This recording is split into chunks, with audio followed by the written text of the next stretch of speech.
اعوذ باللہ من الشیطان الرجیم بسم اللہ الرحمن الرحیم وَلَقَدْ اور البتہ تحقیق خلقنا الانسان ہم نے پیدا کیا انسان کو من صلصال بجتی ہوئی مٹی سے کھنکتی ہوئی مٹی سے من حماء مسنون اور سڑے ہوئے گارے سے۔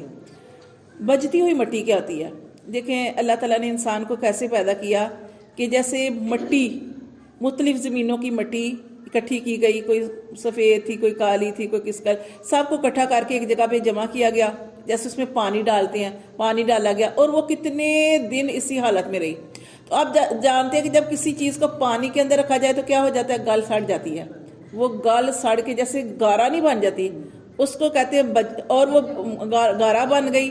اس گارے کو جب وہ خشک ہوتی ہے، گارا بھی جب خشک ہوتا ہے تو کیا ہوتا ہے؟ سخت مٹی بن جاتی ہے، اس کو بجتی ہوئی مٹی کہتے ہیں۔ تو یہ اس میں بتایا گیا کہ ہم نے پیدا کیا انسان کو من صلصال بجتی ہوئی مٹی سے، کہ جب وہ سخت ہوتی ہے تو کیا ہوتی ہے؟ کھنکتی ہے۔ من حماء مسنون اور سڑے ہوئے گارے سے انسان کو پیدا کیا۔ والجان اور جنوں کو ہم نے پیدا کیا، خلقناہ پیدا کیا ہم نے اس کو جنوں کو قبل اس سے من نار السموم بے دھویں کی آگ سے، یعنی انسانوں سے پہلے اللہ نے جنوں کو پیدا کیا تھا۔ ٹھیک ہے، جنات اللہ تعالیٰ نے پہلے پیدا کیے تھے انسانوں سے پہلے۔ اللہ فرماتے ہیں جنوں کو پیدا کیا، وہ آگ ہے لیکن بے دھویں کی آگ، ہاں۔ وَإِذْ قَالَ اور جب کہا ربک تیرے رب نے للملائکۃ فرشتوں سے، انی خالق کہ بے شک میں بنانے والا ہوں بشرن آدمی، من صلصال من حماء مسنون بجتی ہوئی مٹی سے اور سڑے ہوئے گارے سے۔ اللہ تعالیٰ نے فرشتوں سے مشورہ کیا۔ مشورہ کرنا سنت ہے۔ آپ نے کوئی آپ کا مسئلہ چل رہا ہے کوئی، تو آپ مشورہ کسی سے مانگ سکتے ہیں، ہر کسی سے پوچھ سکتے ہیں، کیونکہ بعض دفعہ کوئی چیز آپ کے ذہن میں نہیں ہوتی تو کیا ہوتا ہے؟ بتانے والا، ہر بندے کا اپنا ذہن ہے، کوئی قابلیت میں کتنا اعلیٰ ہوتا ہے، اور کسی کی مشورہ سن کے آپ کو ہنسی آتی ہے۔ تو مشورہ سب سے لینا چاہیے۔ نبی کریم صلی اللہ علیہ وسلم کی بھی سنت ہے، اللہ تعالیٰ کی بھی سنت ہے۔ نبی کریم صلی اللہ علیہ وسلم نے بھی جب جنگ کرنی ہوتی تھی تو صحابہ کرام سے مشورہ لیا کرتے تھے۔ یہاں پہ بھی اللہ تعالیٰ کے اس مشورے کی بات ہو رہی ہے کہ اللہ تعالیٰ نے فرشتوں سے مشورہ کیا کہ بنانا تھا اللہ نے، کرنی اپنی چاہیے۔ یہاں پہ دیکھیں اللہ تعالیٰ نے اپنی کی، بنایا انسان کو، لیکن اللہ مشورہ فرشتوں سے کر رہے ہیں۔ وہ کہہ رہے ہیں کہ میں بنانے والا ہوں، انی خالق بشر بنانے والا ہوں، من صلصال بجتی ہوئی مٹی سے، من حماء مسنون اور سڑے ہوئے گارے سے، یعنی اللہ نے فیصلہ کر لیا تھا۔ فَإِذَا سَوَّيْتُهُ اور جب میں اس کو بنا لوں، اللہ تعالیٰ نے فرمایا کہ جب میں اس کو بنا لوں، وَنَفَخْتُ اور اس میں پھونکوں، فِيهِ اس میں، من روحی اپنی طرف سے روح۔ اللہ نے آدم علیہ السلام، یہاں پہ اس لیے آیا کہ سوائے آدم علیہ السلام کے باقی ساری انسانیت دوسرے طریقے سے پیدا ہوئی۔ ٹھیک ہے نا، کہ اللہ تعالیٰ نے بس آدم علیہ السلام کو اپنے ہاتھوں سے بنایا تھا۔ ٹھیک ہے، پھر بنا کے اللہ تعالیٰ نے اس کے اندر، آدم علیہ السلام کے اندر روح پھونک ماری، تو روح جو تھی وہ پھونک دی گئی، تو آدم علیہ السلام بن گئے۔ اس کے بعد اماں ہوا پیدا ہوئی، تو وہ بھی دوسرے طریقے سے پیدا ہوئی کہ آدم علیہ السلام کی بائیں پسلی سے اماں ہوا کو پیدا کیا، کیونکہ اللہ تعالیٰ نے اس دنیا کا نظام چلانا تھا۔ اللہ فرماتے ہیں فَإِذَا سَوَّيْتُهُ جب فرشتوں سے کہہ رہے ہیں کہ جب میں اس انسان کو بنا لوں، یعنی کہ بشر کو بنا لوں، وَنَفَخْتُ فِيهِ مِن روحی اور اس میں پھونکوں گا اپنی روح، فَقَعُوا تو تم گر پڑنا لَهُ ساجدین اس کے لیے سجدہ کرتے ہوئے، یعنی تم نے کیا کرنا ہے کہ تم نے اس کے آگے سجدہ کرنا ہے۔ اب یہ انسان کو سجدہ نہیں ہے، لیکن یہ اللہ کا حکم تھا نا، ہاں اللہ تعالیٰ کا یہ حکم تھا کہ میں نے اس کو اپنے ہاتھوں سے بنایا ہے اور تم نے اس کے آگے سجدہ کرنا ہے۔ اللہ فرماتے ہیں فَسَجَدَ الْمَلَائِکَةُ جب اللہ تعالیٰ نے آدم علیہ السلام کو بنایا، روح پھونک دی، تو سارے کے سارے فرشتے جو تھے انہوں نے سجدہ کیا، کلہم سب کے سب نے، اجمعون سب نے مل کے، الا ابلیس سوائے ابلیس کے، شیطان نے سجدہ نہیں کیا۔ اب شیطان کیوں یہاں پہ اللہ نے فرشتوں سے کہا تو شیطان کہاں سے آ گیا؟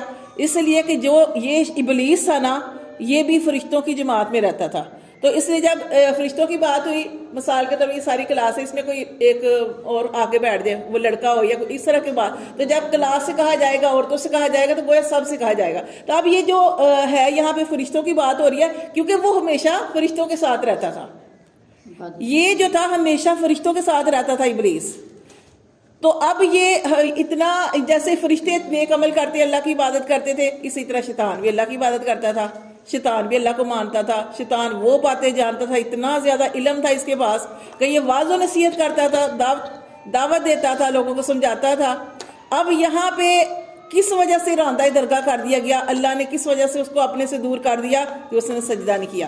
یہاں پہ یہی بات بتائی جا رہی ہے کہ الا ابلیس، سوائے ابلیس کے، ابلیس نے سجدہ نہیں کیا، اس نے انکار کر دیا سجدہ کرنے سے، ان یکون مع الساجدین، کہ میں ہو جاؤں سجدہ کرنے والوں میں سے۔ اس نے کہا میں نہیں کروں گا سجدہ۔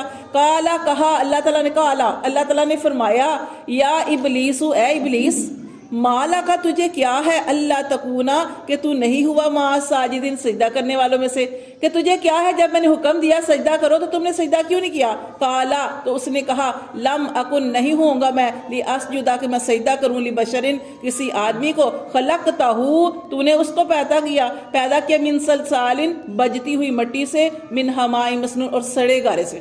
اب یہاں پہ وجہ بتا دی گئی کہ شیطان نے سجدہ کیوں نہیں کیا۔ اس نے کہا کہ اللہ تو نے تو مجھے آگ سے پیدا کیا ہے اور اس کو تو نے سڑے ہوئے گارے سے پیدا کیا ہے، تو میں نے اس کو سجدہ نہیں کرنا۔ قالا، تو اللہ تعالیٰ نے فرمایا، فاخرج منہا، اے شیطان تو یہاں سے جنت سے نکل جا، فانک رجیم، تو مردود ہے۔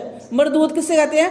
اللہ کی رحمت سے دور، یعنی اتنی اللہ کی رحمت تھی اس کے اوپر کہ ساتوں آسمانوں میں اوپر نیچے آتا جاتا تھا جیسے فرشتے آتے جاتے ہیں، لیکن یہ اس نے سجدہ نہیں کیا۔ اس کو یہ اللہ تعالیٰ کی طرف سے آزمائش تھی نا کہ وہ فوراً سجدہ کر لیتا، لیکن اس نے اپنے آپ کو بڑا سمجھا، تکبر کیا، غرور کیا، میں بڑا ہوں، میں آگ سے پیدا ہوا اور یہ مٹی سے پیدا ہوا، یہ سڑے ہوئے گارے سے پیدا ہوا ہے۔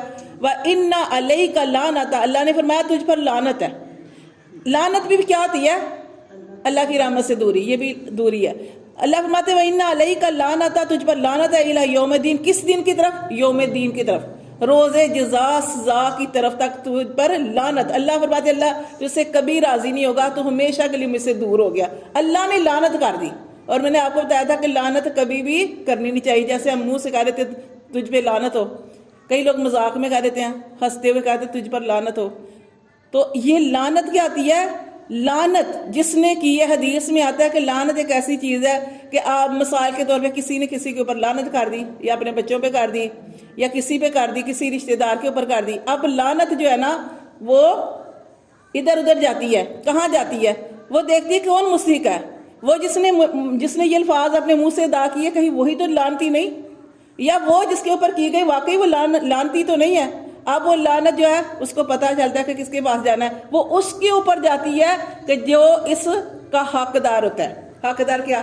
کہ جو برا ہوتا ہے، ان میں سے جو برا ہے، ہاں وہ لعنت اس نے کی، وہ لعنت ہو سکتا ہے اسی کے اوپر آ کے گر جائے، اس لیے لعنت کے الفاظ نہیں بولنے چاہیے۔ اس لیے اللہ تعالیٰ نے فرمایا کہ اسے لعنت ہے تجھ پر قیامت کے دن تک۔ کالا، تو یہاں پہ اس نے کہا، کالا کہا، یہ دیکھیں آگے آ رہا ہے، کالا کہا ربی فانزینی، اس نے بھی کہا تھا کہ اللہ مجھے ڈیل دے، الی یوم یبعثون، اس نے بھی یہی کہہ دیا کہ اللہ مجھے ڈیل دے دے، کب؟ قیامت کے دن تک، اٹھائے جانے والے دن تک۔ اس نے شیطان نے ڈیل مانگی تھی کہ اللہ ٹھیک ہے تو نے مجھ پہ لعنت کر دیا ہے، اب مجھے تو قیامت تک جو ہے مجھے جو ہے وہ ڈیل دے دے۔ کالا کہا، اللہ تعالیٰ نے فرمایا فإنک، بے شک تو من المنظرین، تو ڈیل دیے گئے میں سے ہے، الی یوم الوقت المعلوم، اس دن کی طرف جس کا وقت اللہ نے معلوم ہے، اللہ کو معلوم ہے۔ کالا کہا ربی، اب شیطان کہہ رہا ہے ربی، اے میرے رب، بما اغویتنی، جو تو نے مجھے گمراہ کیا۔ دیکھیں گمراہ خود ہوا ہے، لیکن وہ کیا کہہ رہا ہے کہ اللہ جو تو نے مجھے گمراہ کیا، لأزینن، تو ضرور میں مزین کر دوں گا، لہم، ان کے لیے، فی الارض، زمین میں۔ کن کے لیے؟ انسانوں کے لیے زمین میں سجا دوں گا۔ کیا سجا دوں گا؟ غلط عمل کر کے، غلط عمل کریں گے تو میں کہوں گا بہت اچھے عمل کر رہے ہو، میں مزین کر دوں گا تمہارے لیے زمین میں، ولا اغوینہم، اور ضرور میں گمراہ کروں گا، اجمعین، سب کے سب کو۔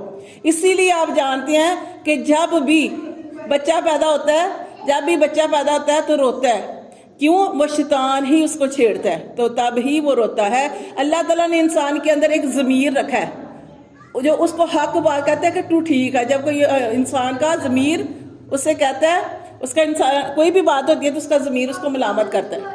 اور دوسرا کیا ہوتا ہے؟ آ رہے ہیں، ٹھیک ہے، آ رہے ہیں بیٹا، آ رہے ہیں۔ ایک ہوتی ہے اللہ تعالیٰ نے انسان کے اندر ضمیر رکھا ہے، اور دوسرا چیز شیطان اس کے ساتھ لگا دیا۔ اب شیطان جو ہے وہ ہر وقت انسان کو جو ہے بہکاتا ہے۔ کیسے بہکاتا ہے؟ آپ کے دل میں برے خیال ڈال دیتا ہے، مثال کے طور پہ آپ سوچتے ہیں آپ بیٹھی ہوئی تھی سوچ رہی تھی چلو اللہ کے راستے میں کہیں گئی آپ نے سنی فضیلت سنی کہ میں اللہ کے راستے میں مال خرچ کروں گی. آپ سوچتی ہیں کہ اچھا میرے پاس تو ہے چلو میں کچھ نہ کچھ اللہ کے راستے میں دیتی ہوں, کوئی نیت کرتی ہیں, لیکن آپ کو شیطان بعد میں تھوڑی دیر بعد آپ کو کہے گا وسوسہ ڈالے گا تو نے ضرور دینا ہے, تجھے تو خود بڑی ضرورت ہے. یعنی کہ انسان کو اور بے حیائی پہ وہ مادہ کرتا ہے, برائی پہ مادہ کرتا ہے, فلاں رشتہ دار تیرا ایسے ہے, یہ سارے کام کون کرواتا ہے؟ شیطان کرواتا ہے. تو یہاں پہ جی نفس ہمارا, نفس ہمارا بھی وہی ہے نا, نفس ہمارا وہی ہے, برائی پہ ملامت کرتا ہے. نفس ہمارا برائی پہ اکسانے والا, برائی پہ اکسانے والا, ٹھیک ہے. تو یہ شیطان ہی کرواتا ہے, اصل میں پیچھے شیطان ہوتا ہے, کیونکہ اس نے قسمیں کھائی اللہ سے. اس نے کہا اللہ میں ضرور گمراہ کروں گا اجمعین سب کے سب کو, الا عبادک, مگر جو تیرے بندے ہوں گے, منہم المخلصین, جو خالص تیرے بندے ہوں گے وہ میرے بہکاوے میں نہیں آئیں گے. ٹھیک ہے نا.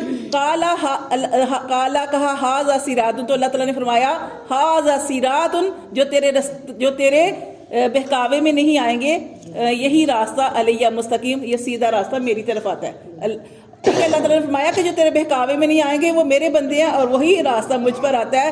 انا عبادی, بے شک میرے بندے, لیس لک, نہیں ہوگا تیرے لیے, علیہم, ان پر, سلطان, کوئی زور, کہ جو میرے بندے ہوں گے ان پر تیرا کوئی زور نہیں چلے گا. الا, مگر, من اتبعک, مگر ان پر تیرا زور چلے گا جو تیری پیروی کریں گے, من الغاوین, سرکشوں میں سے. وَإِنَّ, اور بے شک جہنم, جہنم, لَمَوْعِدُهُمْ, اللہ فرماتے ہیں اور بے شک جہنم ان کا ٹھکانہ ہے, اجمعین, سب کے سب کا. سب کے سب کون؟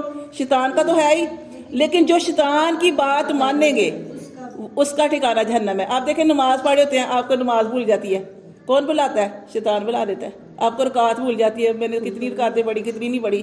اگر آپ نماز پڑھ رہے ہوتے ہیں, نماز کے اندر خیال آ رہے ہوتے ہیں, کبھی کچھ سوچ رہے ہوتے ہیں, یہ سوچے کون بلاتا ہے؟ یہ سارا شیطان کرواتا ہے. تو نماز چھوڑنی نہیں چاہیے, نماز جاری رکھنی چاہیے, لیکن ہوش سے پڑھنی چاہیے. اور نماز کیسے پڑھنی چاہیے کہ تھوڑی سی آواز کے ساتھ. جب آپ تھوڑی تھوڑی آواز کے ساتھ پڑھیں گے آپ کو پتہ لگے گا میں نے یہ سورۃ فاتحہ پڑھی ہے, میں نے سورۃ اخلاص پڑھی ہے. جب آپ بالکل منہ میں خاموشی سے پڑھیں گے نا پھر آپ کو بھول جائے گی. ٹھیک ہے. تو اللہ تعالیٰ فرماتے ہیں کہ ان سب کا ٹھکانہ کیا ہے؟ جہنم. پھر اللہ فرما رہے ہیں جہنم, لہا, اس کے سبعۃ ابواب, اس کے کتنے دروازے ہیں؟ 7. مین گیٹ 7 ہیں, اندر تو بڑے دروازے ہوں گے, جیسے جنت کے 8 دروازے ہیں نا, لیکن اندر بڑے دروازے ہیں. لیکن یہاں پہ لفظ ہے کہ جہنم کے 7 دروازے ہیں. لکل باب, ہر دروازہ, منہم, ان میں سے, جزء, ٹکڑا اس کا, مقسوم, تقسیم کر دیا گیا.